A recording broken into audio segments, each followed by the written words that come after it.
Chers élèves, bonjour, je suis Ndjekoskajmbe Patrice, professeur de français du secondaire. Bienvenue à la suite de notre réflexion sur ce sujet qui renvoie à la science et le progrès moral. Nous avons dit, depuis le XVIIIe siècle, on affirmait la concordance des progrès techniques et du progrès moral. Pensez-vous qu'on ait raison de les remettre en cause? Et de ce sujet, nous avons dégagé les trois parties. Les conséquences positives du progrès technique, les dangers du progrès technique, et enfin, nous débouchons maintenant sur comment concilier progrès technique et progrès moral. Nous notons. Vous savez que le progrès technique, depuis le XVIIIe siècle, comme on l'a dit ici, est lié beaucoup plus à l'espoir. C'est ça, c'est l'espoir, comme nous avons dit. Puisque la mentalité humaine est parvenue à un niveau où on est parvenu, nous sommes dans le siècle des Lumières, comme on dit, est parvenu donc à pouvoir faciliter la tâche à l'homme. Donc c'est pourquoi nous sommes à ce niveau. Donc le progrès scientifique comme amélioration progressive de la condition humaine grâce au développement technique et scientifique est une notion qui apparaît donc depuis le siècle des Lumières. On a dit ici siècle des Lumières. Lumière ici au pluriel, ça veut dire connaissance. Voilà, c'est ça. Donc à cette époque, et plus encore au 19e siècle, le progrès technique constitue un élément majeur de son inexorable marche en avant. Mais les malheurs sociaux provoqués par l'industrialisation, l'efficacité terrifiante des technologies militaires au XXe siècle, où les dégâts environnementaux vont toutefois tempérer ce optimisme scientifique. Les gens voient déjà le mal. On est déjà pessimiste quant à l'avancée donc de cette science-là. Et donc aujourd'hui, notre thème ici dit comment concilier les deux. Et comme ici le sujet dit, depuis le XVIIIe siècle, on a affirmé la concordance, c'est-à-dire la conciliation. Et donc aujourd'hui, pas seulement concilier, mais on peut comment réconcilier. Vous voyez ça? On devait déjà, selon ce sujet-là, comment réconcilier. Puisque avant ils étaient conciliés, il y a divorce qui a été arrivé à partir du XXe siècle, comme on vient d'énoncer, avec le danger que nous avons soulevé ici. L'intervention donc de l'armement, voilà, c'est ce qui a tout détruit, qui a mis donc en cause le progrès scientifique technique, puisque ça a aidé l'homme. On a évoqué, c'est pourquoi nous avons évoqué les conséquences positives pour montrer que la science a apporté quelque chose à l'homme. Donc on peut mettre quand même en valeur la morale à ce niveau pour rester dans ce cadre-là, pour faciliter la tâche à l'homme, mais pas encore tourner contre l'homme. Mais la gourmandise de l'homme l'a poussé donc à pouvoir créer ce qui entraîne même sa destruction. Et voilà, c'est ça. Donc aujourd'hui, ce qu'on peut voir, c'est quoi? Il faut maîtriser. Maintenant, il y a nécessité de maîtriser les techniques et les découvertes des lois. Vous voyez ça? Et quand on parle ici de progrès moral et progrès technique, depuis on peut actualiser, disons, l'affirmation de Rabelais, qui disait que sans conscience n'est que ruine de l'âme. Vous voyez ça? Et donc, la vraie régression chez l'homme, c'est la régression morale. Vous voyez ça? Si, sur le plan moral, l'homme régresse, il peut plus déjà avancer. Dans toute chose, vous avez ça. Lorsque les peuples qui sont moralement en retard, ils ont des problèmes à enclencher le développement. Vous voyez ça? Parce qu'on voit tout en négatif. Et quand on place la morale là en tête, on considère donc la vie. Que tout ce que nous faisons concourt donc à faire grandir l'homme. Voilà, c'est ça. Donc, la science devient catastrophe si elle n'est pas étayée par la morale. Vous voyez ça? Donc, on dit, science sans conscience, tue celui qui la possède. Ampateba disait aussi comme ça. Si nous faisons sans conscience, ça nous tue nous-mêmes. Hein? Lorsque vous, les élèves, dans vos études, lorsque vous n'êtes pas conscient que l'école est une raison de vivre, ou plus comme moyen de vivre, après ça tourne contre vous. Et c'est vous-même qui êtes victime de cela. Et donc, que la science ne nous éloigne pas de notre humanité, car toute découverte ou invention qui ne servirait pas à humaniser et à assurer le bonheur des masses humaines serait peine perdue, sinon dangereuse. Voilà, c'est ce qu'il faut comprendre. Et donc, voilà, devant cela, il faut aussi informer les hommes sur les avantages et les inconvénients du progrès technique. Il faudrait que les gens comprennent pour faire la balance entre ce qui est positif et ce qui est négatif. Et vous savez, à l'inconvénient, l'homme est devenu indépendant du progrès technique à tel point qu'il est très difficile de s'en passer. Vous voyez ça? Nous sommes devenus des esclaves. Lorsque nous accrochons au téléphone aujourd'hui, nous pensons que sans téléphone, nous ne pouvons rien faire. Nous nous accrochons à des ordinateurs, nous pensons que nous pouvons... Non, c'est pas ça. Et donc, la technique, c'est l'application même du principe de la dualité. Voilà, ses avantages et ses inconvénients sont inséparables. Vous voyez, toute entité de ce monde-là est double en soi. C'est comme le bien et le mal, la vie et la mort. Donc, depuis des temps, la science n'a pas cessé d'évoluer.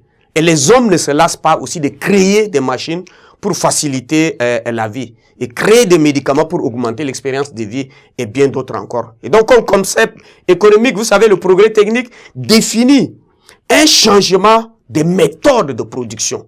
C'est-à-dire, nous avons des nouvelles machines, des nouveaux procédés, nouvelles organisations du travail, et donc qui permettent une hausse de productivité ou une réalisation nouvelle. C'est-à-dire, nous avons de nouveaux produits aussi, ce que vous devez connaître. Et ça, on ne peut pas nier. Et donc, son importance pour la croissance économique est largement reconnue, entraînant notamment depuis un siècle des investissements massifs dans la recherche-développement. Voilà, c'est ça. Et donc, les inconvénients du progrès scientifique, ici, vous devez comprendre, apparaissent du fait que l'humanité est régie par le capitalisme et l'accent mis sur la satisfaction des besoins immédiats au détriment de toute autre considération. Donc, ce qui place le progrès technique ici dans une ornière court-termiste, hein, de laquelle personne ne semble capable de sortir. Voilà, c'est ça. Donc, les rejets croissants des dioxydes de carbone qui ont un peu de chance d'être maîtrisés. Nous avons la déforestation qui conduira peut-être à des jours sombres. Voilà, c'est ça. Et vous devez comprendre que l'autonomisation de certaines tâches réduit les travaux pour les hommes, les renvoyant ainsi au chômage. Vous savez ça, hein? L'automatisation, hein, de certaines tâches. Nous avons automatisé et l'humain devient progressivement obsolète. C'est-à-dire les hommes se font remplacer par des machines. Vous voyez ça.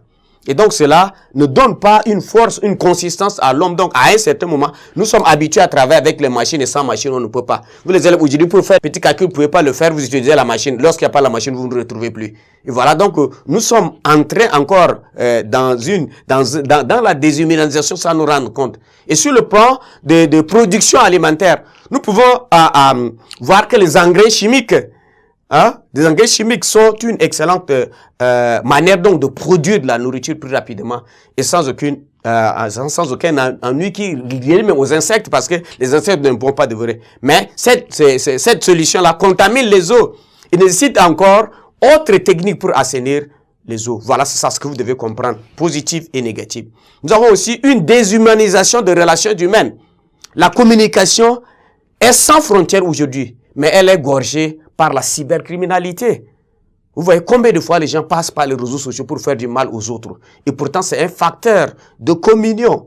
C'est un facteur de synergie entre les hommes. Et vous voyez ça, vous devez comprendre ça. Donc, l'évolution, vous ai dit, que de la manière où les jeunes se servent aussi des réseaux sociaux. Vous voyez, c'est un cadre qui va nous permettre de nous instruire, de nous éduquer, de nous passer des relais des informations. Les gens utilisent pour se lancer, pour inciter les uns et les autres, et voilà, ainsi de suite. Donc, nous n'utilisons pas dans le cadre vraiment de nous perfectionner, de nous humaniser, mais c'est pour nous faire du mal, c'est ce que vous devez comprendre. Nous avons aussi l'évolution de la médecine, aussi qui est un avantage inexorable que nous avons conféré les progrès scientifiques. Toutefois, il faut aussi avouer que cela n'a fait qu'amplifier le risque d'avoir des cancers. C'est-à-dire, par exemple, l'utilisation de rayons X et autres lasers. Voilà, c'est ça. Vous voyez aussi le téléphone. Aujourd'hui, dans le 21e siècle, nous sommes que dans le monde du téléphone. Voilà. À un niveau. Mais le téléphone, c'est aussi un bienfait indéniable de la science. Mais il nous laisse constamment soumis aux ondes électromagnétiques. Voilà, vous avez, c'est des conséquences à long terme qu'on ne comprend pas. Aujourd'hui, on pose la question, est-ce qu'on peut croire, avec tout ce que nous voyons, avec les dangers, tout ce que nous voyons, il faut toujours croire au progrès. Vous voyez, on dit que on n'arrête pas le progrès. Voilà ce qu'on dit. Ça continue. Ça ne fait que continuer. Nous sommes dans ce qu'on appelle l'innovation, l'accélération de l'innovation. Nous n'utilisons pas les mêmes téléphones. Au début, vous savez, ça se perfectionne. Nous passons des téléphones mécaniques plus simples pour passer au téléphone intelligent et ainsi de suite. Nous sommes en train d'aller. Oui, on peut croire au progrès. Et Victor Hugo l'a répondu. Il dit croire au progrès. Parce qu'il dit le progrès, c'est le passage de l'ide à l'ange. Hein? C'est comme ça qu'il va dire. De la nuit à la lumière. C'est le passage de l'appétit à la conscience. Voilà, c'est ça. C'est le passage de la matière à l'âme. Voilà, c'est comme ça. C'est le passage du néant à Dieu. De l'injuste au juste. Le progrès, c'est le passage du faux au vrai. Le progrès, c'est le passage du laid au beau. Le progrès, c'est le passage du mal au bien. Vous voyez ça? Donc, vous devez comprendre que le progrès est pluridisciplinaire. Hein? Les scientifiques, techniques, économiques, sociales, culturels et morales, voire religieux. Et donc, le progrès est l'évolution de l'humanité vers un état supérieur. C'est donc l'affranchissement. Voilà ce que vous devez comprendre, c'est l'affranchissement. Et donc, nous ne devons pas dire aujourd'hui que comme il y a des dangers, il faudrait arrêter. L'homme est la mesure de toutes choses. C'est à l'homme de pouvoir réguler, essayer de voir ce que je fais. Dans le but de la finalité du progrès technique, c'est de servir l'homme. Mais nous sommes arrivés à savoir que si cela ne sert pas l'homme et que ça le détruit au contraire, on peut essayer quand même de revoir. Hein, de revoir, puisqu'on ne peut pas arrêter le progrès, de revoir et nous canaliser dans le domaine qu'il le faut. Donc voilà, c'est à ce niveau-là qu'on peut faire intervenir la morale. Donc la morale peut être des mises. Lorsque Rabelais dit « science sans conscience n'est que ruine de l'âme », c'est pour dire que tout savoir, toute découverte, la science devait tenir lieu de sagesse. C'est ça le discernement qu'on demande dans ce que nous faisons. Et si nous n'avons pas le discernement, alors cela tourne vers nous-mêmes comme ruine de l'âme. Et donc voilà les dangers que regorge le projet scientifique ici, se vaut comme ce qui ruine l'âme.